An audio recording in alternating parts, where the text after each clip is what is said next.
আসছে পরের খবরে দুর্গাপুরে ভুয়ো কল সেন্টারের হদিশ মিলল। ঘটনায় গ্রেফতার দুই মহিলা, বাজেয়াপ্ত কম্পিউটার, ল্যাপটপ সহ একাধিক মোবাইল।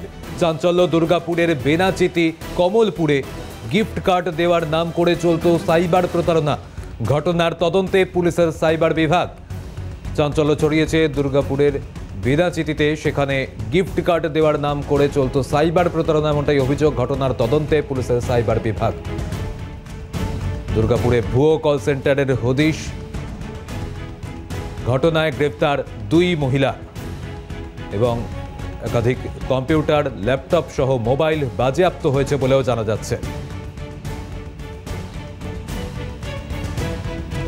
গিফট কার্ড দেওয়ার নাম করে চলত সাইবার প্রতারণা, অভিযোগ। ইতিমধ্যেই সাইবার বিভাগ, পুলিশের সাইবার বিভাগ, তারা গোটা ঘটনা তদন্ত করছে। আপনাদের শোনাবো পুলিশের আধিকারিকরা সাইবার ক্রাইমের পক্ষ থেকে ঠিক কি বলা হচ্ছে। না না, এটা অ্যাকচুয়ালি কল সেন্টার ছিল। এটাকে গিফট কার্ড স্ক্যাম বলা হয়। কল সেন্টার ছিল, তো মানুষকে বোকা বানিয়ে গিফট কার্ডের নাম করে এরা বোকা বানিয়ে টাকা তুলতো। কোনো অভিযোগ জমা পড়েছিল আপনাদের? না, আমাদের সোর্স ইনফরমেশন ছিল। কতজন সাহেবদের বলবে। কতজনকে পেলেন? দুজনকে আপাতত অ্যারেস্ট করেছি, মাথায় আরও কেউ আছে, তদন্ত চলছে, দেখছি বাকি। এরা কীরকম কী ধরনের প্রতারণা করতো? গিফট কার্ড স্ক্যাম বলা হয়।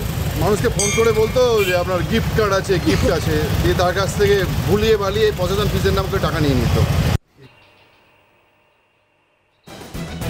খবর আপনাদের জানাছিলাম যে দুর্গাপুরে ভুয়ো কল সেন্টারের হদিশ মেলে, সেখান থেকে দুই মহিলাকে গ্রেফতার করা হয়েছে।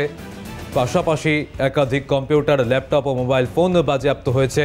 বলা হচ্ছে যে গিফট কার্ডের নাম করে প্রতারণা করত, সাইবার প্রতারণা চলছিল। ইতিমধ্যেই সাইবার বিভাগ তারা গোটা ঘটনার তদন্ত শুরু করেছে।